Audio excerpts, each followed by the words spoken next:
Всем привет, с вами Вика. И давайте посмотрим новый расклад Таро для мужчин. Кто желает вам зла? Как всегда, настраивайтесь на расклад. Для энергообмена ставьте лайк, подписывайтесь на мой канал, делитесь видео с друзьями. Не забывайте писать комментарии для продвижения канала. И смотрим, в каких энергиях вы находитесь. Так.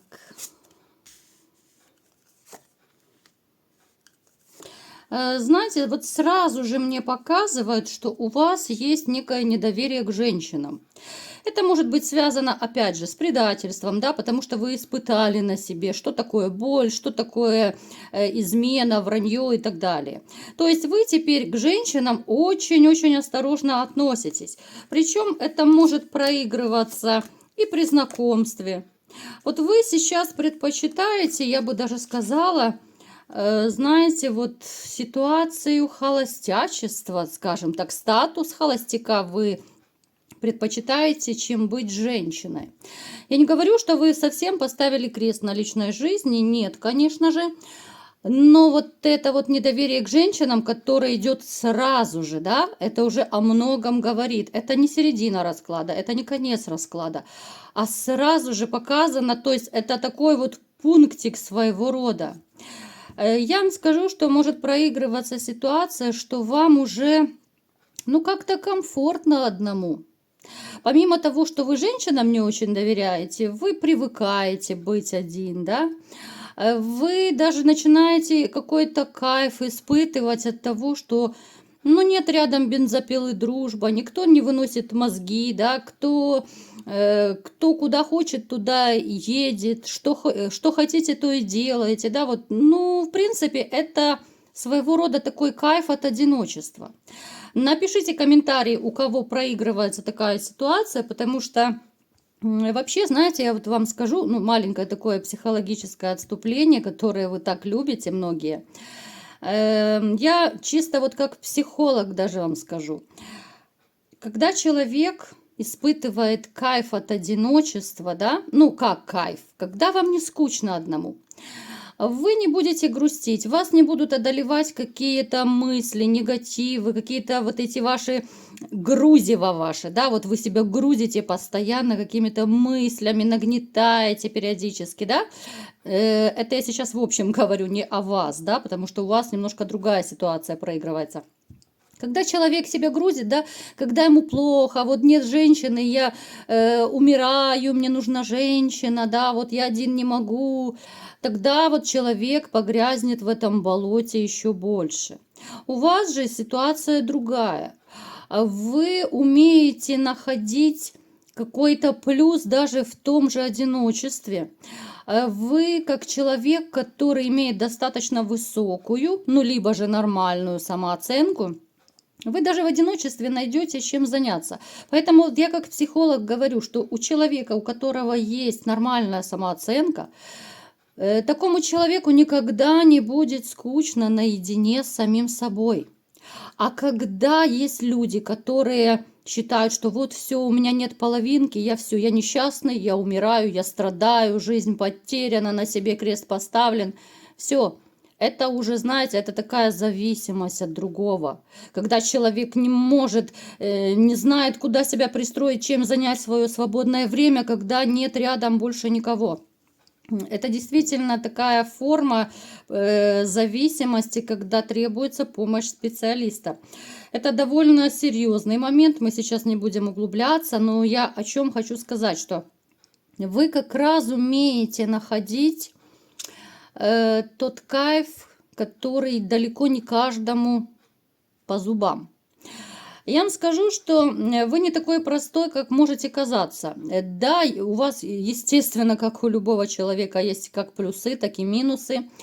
Но ведь веревки из вас долго не получится, потому что вы, во-первых, вы это просекаете все, потому что у вас довольно неплохо развита интуиция.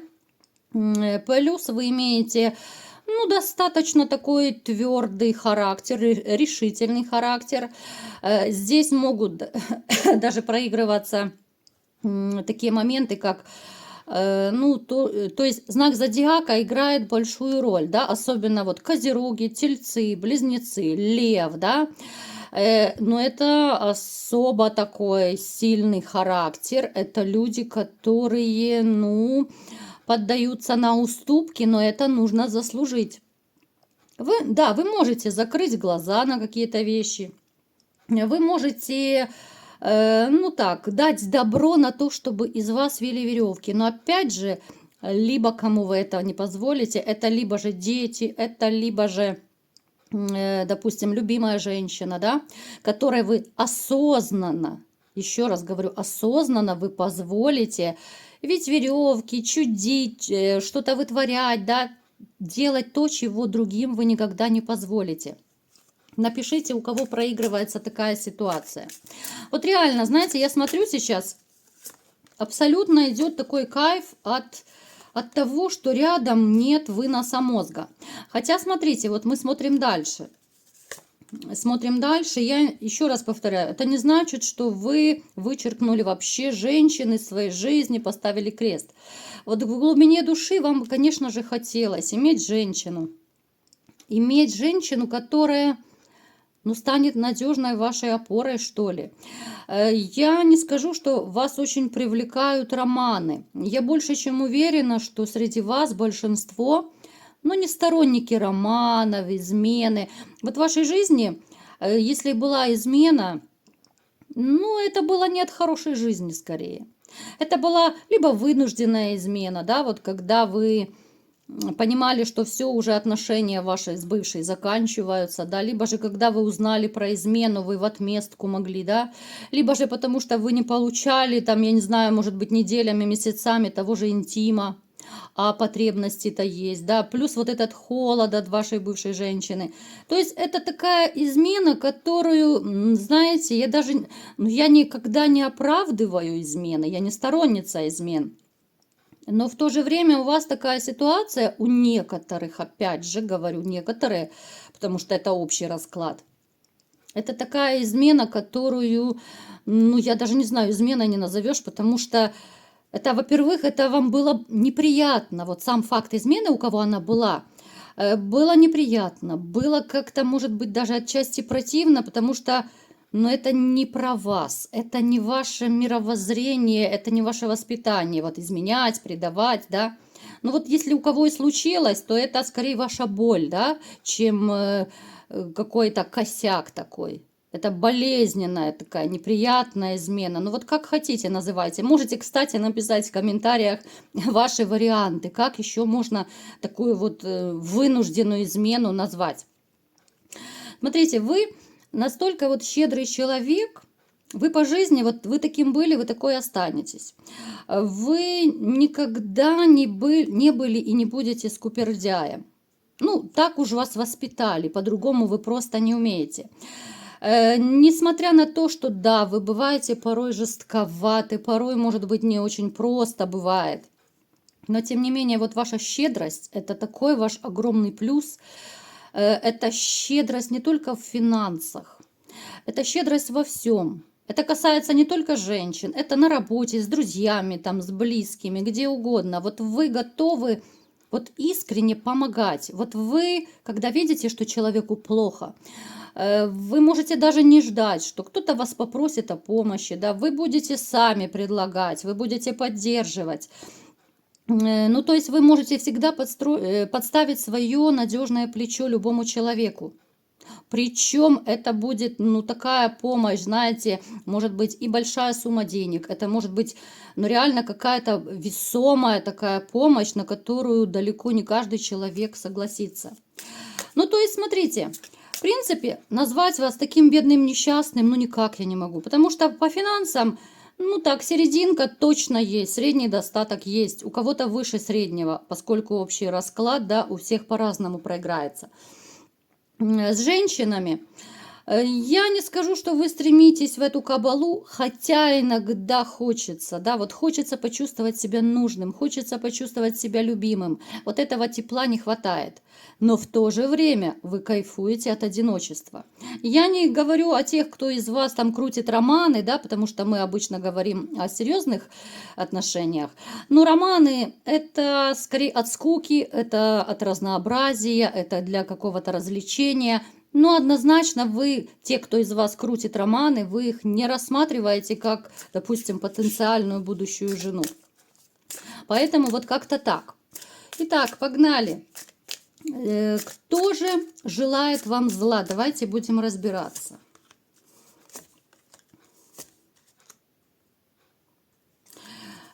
Смотрите, начинаем с чего, да, потому что я думаю, здесь может проиграться, что не один человек желает зла. Сначала разбираем первую ситуацию. Это есть женщина в вашей жизни, да, ну, вернее, давайте сейчас вот уточним, что это за женщина. Нет, это, вернее, не с вами даже женщина. Она была в вашей жизни, но была да сплыла. И я так подозреваю, что это ваша бывшая раскрасавица, которая причинила вам много боли, которая до сих пор держит на вас зуб, которая до сих пор может даже какие-то гадости, колкости высказывать, либо же вам в лицо, если вы общаетесь, ваших детей может настраивать против вас, которая нелицеприятно отзывается каким-то вашим общим знакомым, либо же, может быть, родственникам, да. То есть дама, которая уже многое натворила, много накосячила, она и после вашего расставания, она продолжает вот какую-то грязь и гадость лить в ваш адрес. Это женщина, которая, знаете, она вас в чем-то обвиняет. Вот давайте уточним, в чем она обвиняет. Смотрите, здесь может проиграться у некоторых из вас, опять же, некоторые, потому что общий расклад.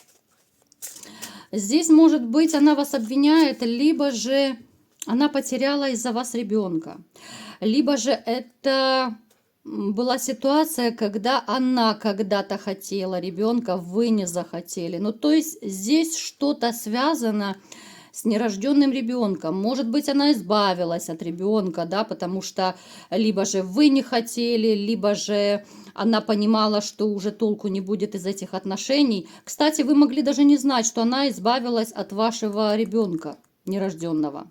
Да, это был еще маленький срок. Я думаю, да, может проиграться еще ситуация, что она от вас это утаила. Это было уже, когда у вас испортились отношения. Напишите в комментариях, у кого проигрывается такая ситуация. Здесь, опять же, нужно смотреть на личных раскладах, потому что у всех может проиграться по-разному. Это такая очень щепетильная, деликатная тема касательно детей, тем более нерожденных детей, да. Может даже, кстати, проиграться ситуация, что вы у нее просили, допустим, ребенка, либо же там второго ребенка, кто-то первого. Она не захотела, да, она могла забеременеть, но вам не сказала и избавилась. И тем не менее она обвиняет вас. Она бы, знаете, вот даже может быть такая ситуация, что она бы и родила ребенка, если бы между вами были, ну, чуть получше отношения. Я сейчас говорю именно о том периоде, когда у вас, ну, все пошло наперекосяк.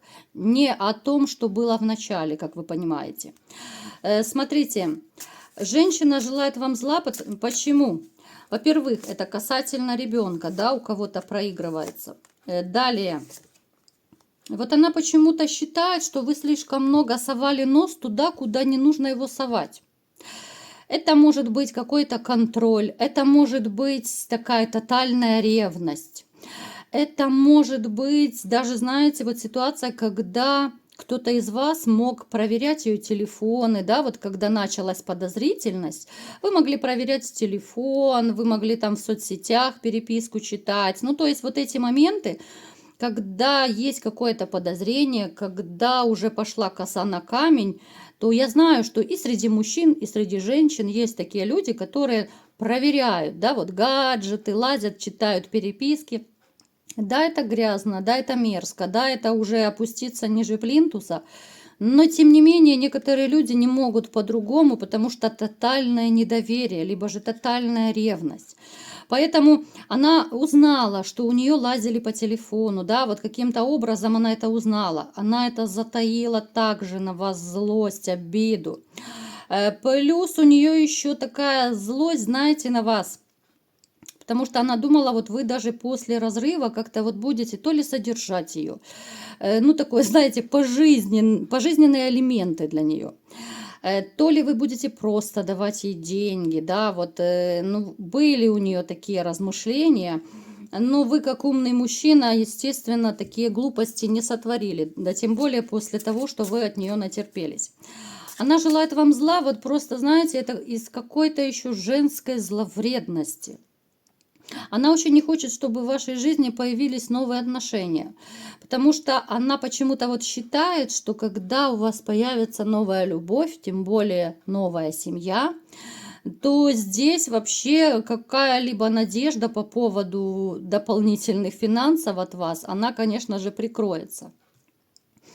Есть такая еще надежда, поскольку, особенно вот знаете, я еще что скажу, особенно вот у кого есть дети, через детей она может выманивать деньги, и она переживает, что вот если у вас будет новая семья, тем более там жена, ребенок новый, то здесь и своему ребенку, который от нее, вы прекратите, либо же урежете финансы, да.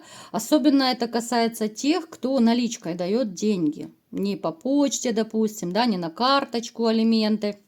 Ну, не посуду я имею в виду. А вот кто из вас просто так добровольно дает определенную сумму, она очень переживает, что она не будет получать уже в таком количестве доходы. Плюс я вам еще скажу, что есть какая-то обида, но опять же это проиграется у всех по-разному, очень много вариантов. Что-то такое было между вами, когда вы были вместе. Ну, здесь что-то было либо сказано, либо сделано вот с вашей стороны. Это, ну, это скорее идет как в отместку ей, вот назло. Вот назло, вот вы хотели уколоть ее. Опять же, напишите, ребята, у кого что это было, да, это могла быть, смотрите, ну, к примеру говорю, та же измена в отместку, да, вот назло ей, и она про нее узнала. Это могла быть какая-то колкая фраза, ну, такая, знаете, ну, колкая в кубе, в квадрате, ну, которая до глубины души ее пронзила, и вы это знали, вы это специально делали, просто чтобы ее опустить, вот, ну, в каком плане, поставить ее на место.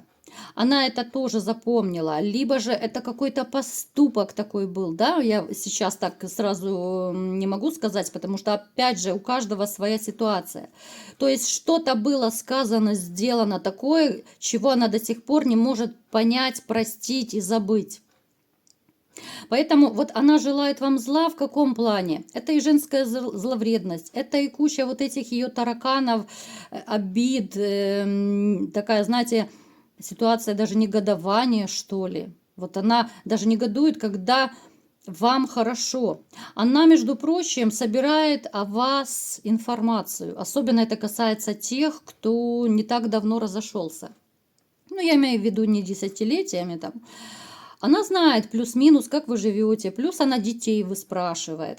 Поэтому вот она начинает беситься просто, когда она слышит, что у вас все хорошо, либо же у вас там новая женщина, да, у вас там новая машина, допустим, или еще что-то. Она бесится, она желает зла, потому что вы не даете ей того, чего она хочет, да, тех же денег не даете после развода, тех же плюшек, на которые она рассчитывала, что вы будете ее кружить до конца жизни. Еще такой момент. Она, знаете, еще почему негодует и злится? Потому что вы не попытались сохранить семью. То есть ситуация, когда она накосячила, да, вот она вам сделала больно, а вы должны были еще опуститься и сказать: вернись, я все прощу, давай будем мириться, да, ну типа ты там погуляла, это все мелочи жизни, давай заново жить, люблю, не могу. Ну, в таком плане, да. Ну, то есть это такой детский лепет, это бред бредовый, про такое думать при поведении, которое она совершала. Поэтому это у нас дама очень непростая, дама очень такая, знаете, вот что опасно, она энергетически сильная. То, что она желает, но она как ведьма в каком-то смысле. Кстати, может даже проигрываться, что она имеет какие-то способности. Поэтому, когда она в порыве ярости, вот ее реально лучше не трогать, не бесить, потому что в порыве гнева, когда человек что-то говорит, это реально очень часто сбывается. Поэтому будьте осторожны, не выводите ее на негативные эмоции, чтобы она какой-то гадости, проклятий каких-то не говорила в ваш адрес. Далее, давайте смотреть, есть ли еще кто-то, кто желает вам зла из вашего окружения. Смотрите, здесь опять же проигрывается, возможно, не у всех, да, потому что общий расклад. Но здесь касательно женщины, которая когда-то была в вашей жизни, это мог быть роман, это могли быть какие-то короткие отношения, но эта женщина вас до сих пор не забыла, причем она затаила злость на вас. Затаила почему? Потому что могли либо же некрасиво расстаться, да, может быть, кто-то из вас ее оставил. Может быть, это было какое-то, ну, довольно грубое расставание, конфликтное, да, у каждого по-разному проиграется. Но это именно женщина из прошлого, с которой были какие-то легкие отношения. Либо же левачок тот же, либо короткий роман. Поэтому она имела на вас виды, она хотела с вами отношений, а вы ей помахали ручкой, а кто-то, может быть, и не очень культурно помахал ручкой по какой-то причине, да? Мы сейчас не будем углубляться, потому что вас много. Да, здесь она оставленная, вот она считает себя покинутой, она считает, что вы ее покинули. Возможно, на тот момент вы были еще женаты, потому вы не захотели с ней связываться. Поэтому это женщина, которая желает вам зла, вот чисто из своей зловредности, вот женская зловредность.